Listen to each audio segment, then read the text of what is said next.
The Age of Innocence by Edith Wharton. Book 2, Chapter 22. A party for the Blinkers? The Blinkers?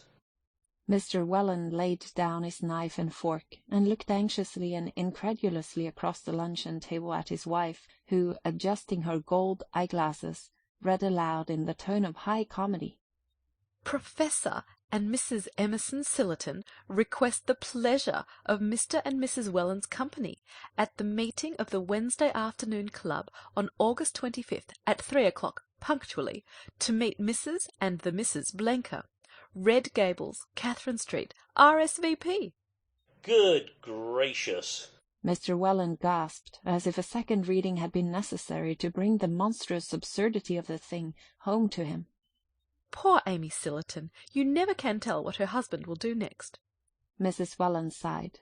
I suppose he's just discovered the Blenkers.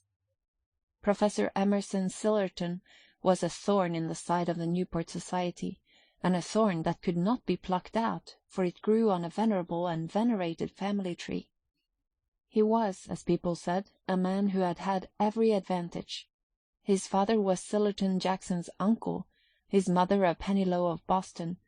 On each side there was wealth and position and mutual suitability.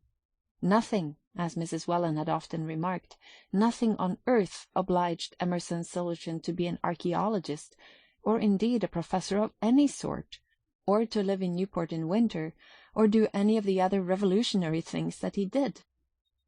But at least, if he was going to break with tradition and flat society in the face, he need not have married poor Amy Dagonet, who had a right to expect something different, and money enough to keep her own carriage. No one in the Mingott set could understand why Amy Sillerton had submitted so tamely to the eccentricities of a husband who filled the house with long-haired men and short-haired women, and when he travelled, took her to explore tombs in Yucatan instead of going to Paris or Italy. But there they were, set in their ways, and apparently unaware that they were different from other people. And when they gave one of their dreary annual garden parties, every family on the cliffs, because of the Sillerton-Pennilow-Dagonet connection, had to draw lots and send an unwilling representative. It's a wonder, Mrs. Welland remarked, that they didn't choose the cup race day. Do you remember 2 years ago they're giving a party for a black man on the day of Julia Mingott's the dansant? Luckily, this time there's nothing else going on that I know of, for of course some of us will have to go. Mr. Welland sighed nervously. Some of us, my dear? More than one? 3 o'clock is such a very awkward hour. I have to be here at 3:30 to take my drops. It's really no use trying to follow Benchcomb's new treatment if I don't do it systematically. And if I join you later, of course, I shall miss my drive. At the thought he laid down his knife and fork again, and the flush of anxiety rose to his finely wrinkled cheek. There's no reason why you should go at all, my dear, his wife answered with a cheerfulness that had become automatic.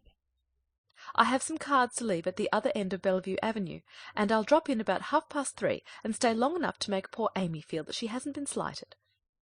She glanced hesitatingly at her daughter.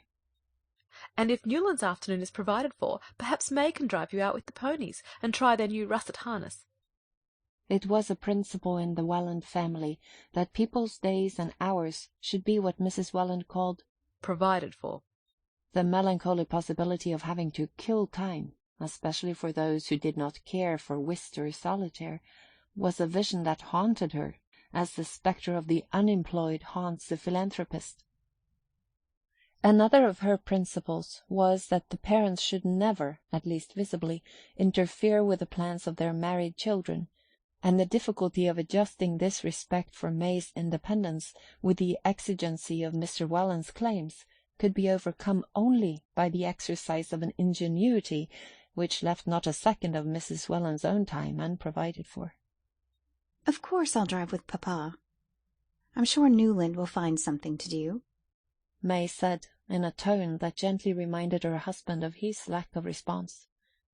It was a cause of constant distress to Mrs. Welland that her son-in-law showed so little foresight in planning his days. Often already, during the fortnight that he had passed under her roof, When she inquired how he meant to spend his afternoon, he had answered paradoxically, "Oh, I think for a change I'll just save it instead of spending it." and once, when she and May had had to go on a long-postponed round of afternoon calls, he had confessed to having lain all the afternoon under a rock on the beach below the house. Newland never seems to look ahead. Mrs. Welland once ventured to complain to her daughter, and May answered serenely, No, but you see it doesn't matter, because when there's nothing particular to do, he reads a book. Ah, yes, like his father. Mrs. Welland agreed, as if allowing for an inherited oddity, and after that the question of Newland's unemployment was tacitly dropped. Nevertheless, as the day for the Sillerton reception approached, May began to show a natural solicitude for his welfare, and to suggest a tennis match at the Chiverses, or a sail on Julius Beaufort's cutter, as a means of atoning for her temporary desertion. I'll be back by 6, you know, dear. Papa never drives later than that.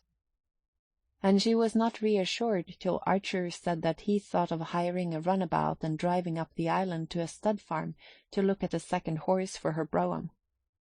They had been looking for this horse for some time, and the suggestion was so acceptable that May glanced at her mother as if to say, You see he knows how to plan out his time as well as any of us. The idea of the stud farm and the brougham horse had germinated in Archer's mind on the very day when the Emerson-Sillerton invitation had first been mentioned, but he had kept it to himself as if there were something clandestine in the plan, and discovery might prevent its execution. He had, however, taken the precaution to engage in advance a runabout with a pair of old livery-stable trotters that could still do their 18 miles on level roads, and at 2 o'clock, hastily deserting the luncheon-table, he sprang into the light carriage and drove off. The day was perfect. A breeze from the north drove little puffs of white cloud across the ultramarine sky, with a bright sea running under it. Bellevue Avenue was empty at that hour, and after dropping the stable lad at the corner of Mill Street, Archer turned down the old beach road and drove across Eastman's Beach. He had the feeling of unexplained excitement with which, on half-holidays at school, he used to start off into the unknown. Taking his pair at an easy gait, he counted on reaching the stud farm, which was not far beyond Paradise Rocks, before 3 o'clock, so that, after looking over the horse and trying him if he seemed promising, he would still have 4 golden hours to dispose of. As soon as he heard of the Sillertons' party, he had said to himself that the Marchioness Manson would certainly come to Newport with the Blenkers, and that Madame Olenska might again take the opportunity of spending the day with her grandmother. At any rate, the Blenker habitation would probably be deserted, and he would be able, without indiscretion, to satisfy a vague curiosity concerning it.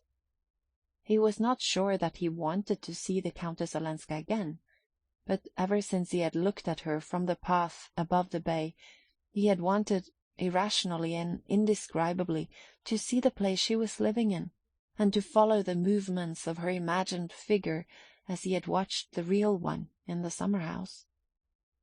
The longing was with him night and day, an incessant, undefinable craving, like the sudden whim of a sick man for food or drink once tasted and long since forgotten. He could not see beyond the craving, or picture what it might lead to, for he was not conscious of any wish to speak to Madame Olenska or to hear her voice. He simply felt that if he could carry away the vision of the spot of earth she walked on, and the way the sky and sea enclosed it, the rest of the world might seem less empty. When he reached the stud farm, a glance showed him that the horse was not what he wanted. Nevertheless, he took a turn behind it in order to prove to himself that he was not in a hurry. But at 3 o'clock he shook out the reins over the trotters and turned into the by-roads leading to Portsmouth. The wind had dropped, and a faint haze on the horizon showed that a fog was waiting to steal up the Saconnet on the turn of the tide, but all about him fields and woods were steeped in golden light.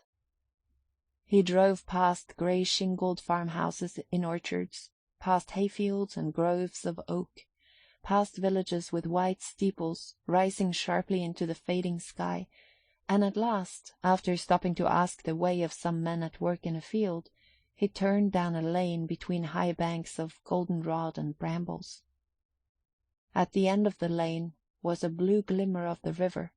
To the left, standing in front of a clump of oaks and maples, he saw a long tumble-down house with white paint peeling from its clapboards. On the roadside facing the gateway stood one of the open sheds in which the New Englander shelters his farming implements and visitors hitch their teams. Archer, jumping down, led his pair into the shed, and after tying them to a post, turned toward the house. The patch of lawn before it had relapsed into a hayfield, but to the left an overgrown box garden full of dahlias and rusty rose bushes encircled a ghostly summer-house of trellis-work that had once been white, surmounted by a wooden Cupid who had lost his bow and arrow but continued to take ineffectual aim. Archer leaned for a while against the gate. No one was in sight, and not a sound came from the open windows of the house. A grizzled Newfoundland dozing before the door seemed as ineffectual a guardian as the arrowless Cupid. It was strange to think that this place of silence and decay was a home of the turbulent Blenkers. Yet Archer was sure that he was not mistaken. For a long time he stood there, content to take in the scene, and gradually falling under its drowsy spell, but at length he roused himself to the sense of the passing time. Should he look his fill and then drive away? He stood irresolute, wishing suddenly to see the inside of the house, so that he might picture the room that Madame Olenska sat in. There was nothing to prevent his walking up to the door and ringing the bell. If, as he supposed, she was away with the rest of the party, he could easily give his name and ask permission to go into the sitting-room to write a message. But instead he crossed the lawn and turned toward the box garden. As he entered it, he caught sight of something bright-coloured in the summer-house, and presently made it out to be a pink parasol. The parasol drew him like a magnet. He was sure it was hers. He went into the summer-house, and sitting down on the rickety seat, picked up the silken thing, and looked at its carved handle, which was made of some rare wood that gave out an aromatic scent. Archer lifted the handle to his lips. He heard a rustle of skirts against the box, and sat motionless, leaning on the parasol handle with clasped hands, and letting the rustle come nearer without lifting his eyes. He had always known that this must happen. "Oh, Mr. Archer!" exclaimed a loud young voice, and looking up, he saw before him the youngest and largest of the Blenker girls, blonde and blousy, in bedraggled muslin. A red blotch on one of her cheeks seemed to show that it had recently been pressed against a pillow, and her half-awakened eyes stared at him hospitably but confusedly. "Gracious, where'd you drop from? I must have been sound asleep in the hammock. Everybody else has gone to Newport. Did you ring?" she incoherently inquired. Archer's confusion was greater than hers.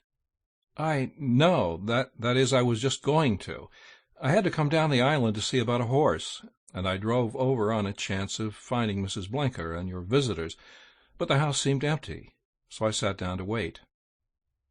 Miss Blenker, shaking off the fumes of sleep, looked at him with increasing interest. "The house is empty. Mother's not here, or the Marchioness, or anybody but me." Her glance became faintly reproachful. "Didn't you know that Professor and Mrs. Sillerton are giving a garden party for Mother and all of us this afternoon? It was too unlucky that I couldn't go, but I've had a sore throat, and Mother was afraid of the drive home this evening. Did you ever know anything so disappointing? Of course," she added gaily, "I shouldn't have minded half as much if I'd known you were coming." Symptoms of a lumbering coquetry became visible in her, and Archer found the strength to break in. But Madame Olenska, has she gone to Newport too? Miss Blenker looked at him with surprise. "Madame Olenska? Didn't you know she'd been called away?" Called away? "Oh, my best parasol! I lent it that goose of a Kate because it matched her ribbons, and the careless thing must have dropped it here. We Blenkers are all like that, real bohemians." Recovering the sunshade with a powerful hand, she unfurled it and suspended its rosy dome above her head. Yes, Ellen was called away yesterday. She lets us call her Ellen, you know. A telegram came from Boston. She said she might be gone for 2 days. I do love the way she does her hair, don't you? Miss Blenker rambled on. Archer continued to stare through her as though she had been transparent. All he saw was the trumpery parasol that arched its pinkness above her giggling head. After a moment he ventured, "You don't happen to know why Madame Olenska went to Boston? I hope it was not on account of bad news." Miss Blenker took this with a cheerful incredulity. No, I don't believe so. She didn't tell us what was in the telegram. I think she didn't want the Marchioness to know.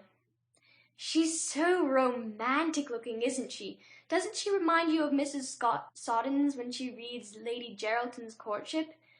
Did you never hear her? Archer was dealing hurriedly with crowded thoughts. His whole future seemed suddenly to be unrolled before him, and passing down its endless emptiness he saw the dwindling figure of a man to whom nothing was ever to happen. He glanced about him at the unpruned garden, the tumble-down house, and the oak grove under which the dusk was gathering.